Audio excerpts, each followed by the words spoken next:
Let's see how a trap queen turned into a crackhead, a crack fiend overnight.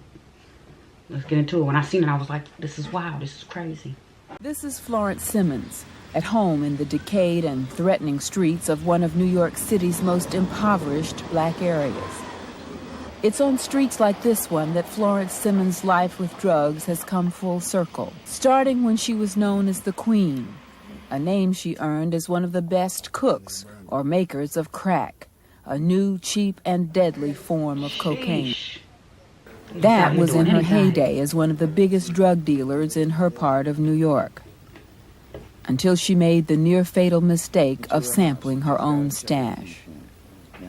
What you do that That for, eventually led to a one-way roller coaster ride downhill, She wanted more. from drug queen to drug addict, and a long, near-fatal stay at the bottom, a brush with death that helped transform her from drug addict to drug fighter.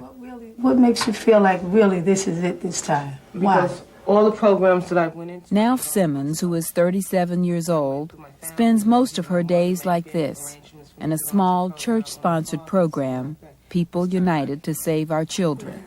So you're here to stay and try it this way? Yeah. Okay, so you're officially in our program. Thank you. You know. Counseling addicts of all ages, holding group prayer meetings. I used to serve them to being one of them. And that hurts. That hurts on both Encouraging sides. former addicts to share their stories with active users. All this preaching would have made me go back. I smoked crack from the day I conceived to the day I gave birth. When I gave birth, I was so hooked on crack, I was laying on a stretcher, knowing that I had 2 nickels sitting on the dresser. And I still wanted to pull that pipe, but I was still in pain. But I thank God today that he done changed my life. Damn, this I is started shooting heroin at the age of 15. I smoked crack, I've sold my body, I've sold drugs, I've stole. I want to say to all the sisters and brothers that are out there on drugs, the worst thing in the world. Yeah, spreading ego at 15 to anybody for drugs is crazy. Where was your parents on drugs too? I'm gonna pray for them. Because I was there. I was believe there you. when crack first formed the name of crack. Remember that. I was the crack cooker. My habit was over $2,000 a day. A day. Recently, Florence Simmons shared her life experience, starting with what it took to be a successful drug queen. Being able to run a drug ring, being a woman, being able to handle and deal with Florence wanted all the smoke until she started doing the drug smoke. pushers to get drugs from them. Well, being brave, what they call outside, not afraid of anything, and knowing how to handle myself. I had a lot of money, where I can travel. I didn't know what it was to wear the same clothes twice. Anything I Must be thought nice. I wanted. Was it very dangerous? It wasn't dangerous for me because I had bodyguards and everything. And But who do you I have wasn't now is what I afraid. want to ask. Where they at now? the money made me. The Where money they was at? really my shield. There came a point where You don't have no friends stopped afterwards. selling drugs and started using drugs. What happened? I mean, how did that happen? I wasn't able to sell anymore. I started using it. What happened was I just eventually started digging into my own drugs. And I just started, being around the people that I was around and looking at them, seeing how they were feeling. I just, one day with some of my friends, That make you her want to brother do it? brothers were big drug dealers. And I just thought she was already using. So I just start picking up and digging in my package. And after I gave her some, I started getting high too. Nah, What happened? After seeing how they act, I don't want to act I like liked that. it. I'm going to pray for them. And I said, wow, this here, it makes you feel good, So I just kept on and kept on. I consumed over $2,000 a day, sometime more than that. And I didn't have a dime several hours after I had that money. It was all gone. Sheesh. I didn't miss In loving one day? nobody. I didn't love. Love wasn't in me at all. I just hated. I had a mean streak of anger in me. And for someone to smile, it was like you were cursing at me. It hurted me. It was like a knife stab. I didn't like to see nobody happy. I remember I broke up people's homes. and everything, because I had a habit of going around giving. If you wasn't on the drug, I would give it to you. Why? Why would And you do was that? all right. So I would keep giving it to you, then you would have a habit. Nah, you was evil. That's evil, ma'am. So you got me hooked on it, then I have to go give you my money to buy it from you. Dirty hoe. I felt bad for you at first. Everybody's fussing at them because they feel like it's just been some hours. See, when you high off of that drug, you can hear a spider walking. See, why would you want that? That's how people can accidentally kill someone, because you hallucinate. And A spider. you have no friends. Now, everybody can get down and say, let's get down and let's get a quarter or half a quarter, something. Everybody's so happy, they're chipping in together and they're smoking. Soon as the drugs go, everybody is suspicious of one another. And we all laying down like this, It's usually a fight breaks out. arguing, yelling, screaming. What happened to you that made you give up your habit and your attitude about drugs? I almost lost my life twice.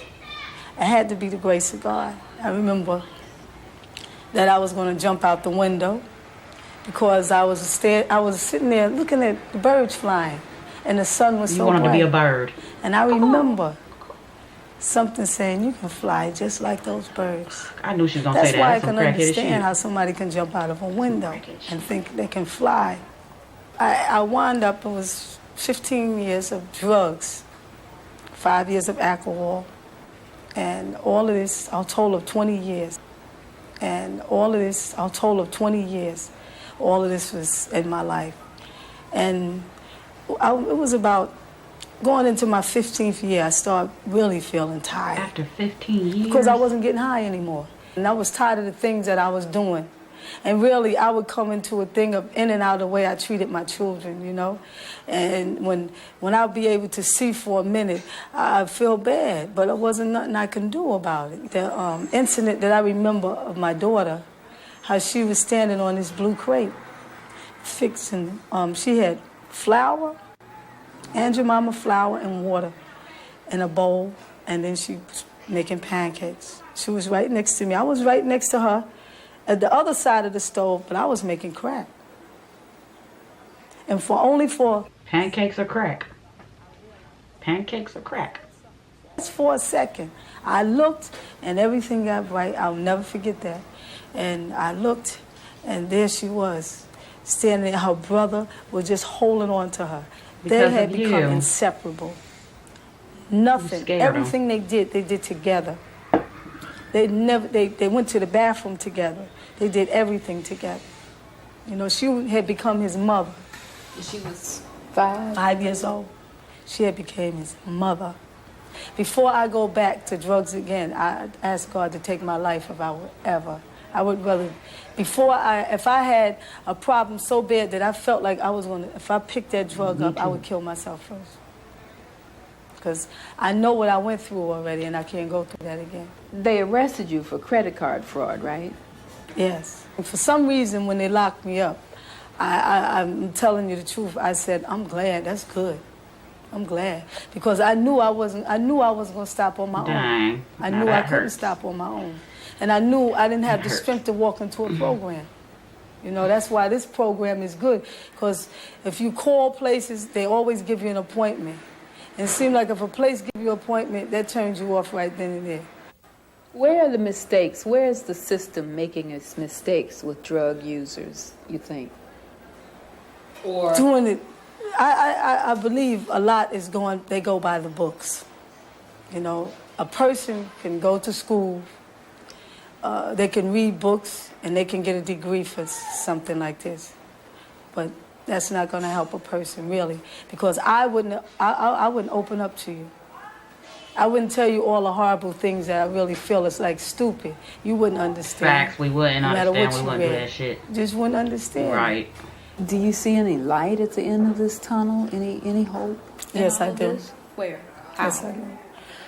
Well, through me and through other individuals I've met and through people even like yourself who's concerned about taping this for someone else to see. All of this means something because there's somebody that's sitting out there that went through what I went through or may not even have got to the point that I got to. and hearing some of the things what I've been through. And also, sometimes when you lay it out what a person is doing, and they say, wow, that is right. Because I didn't see it until I was out of it. I didn't have nobody to sit down and tell me. Is it possible, you think, to get a handle on it? We can get a handle on it. If we have a little program like this, I believe in every borough, if we make more programs like this where you can just walk in and you can get some kind of help. Is this something you have to fight the rest of your life, or does there come a time when you're totally free? You're always going to have to fight. And everybody that's an addict will tell you that. It's an everyday fight. I can smell a cigarette sometimes, and that brings the symptoms of me getting high. I can inhale the smoke, and it feels like, wow, I feel like I just sniffed some dope or shot it or something, and I feel the taste of the dope in my mouth. I feel it all. You know, all of that comes back to me. So it's a constant struggle. And for somebody not as strong as you, who don't have the supports that you feel you have, what hope is there? If you don't have a made-up mind, God cannot do anything for you without a made-up mind. You have to be tired of being tired. That's all it takes. Without a made-up mind, nothing can be done for you. Nothing at all. And you can't, this right here is not a lifetime thing. You can't beat the streets. You see, people are dead and gone, and the drugs is still going on stronger. So it's no win. You know, no one is exempt. That was deep and sad.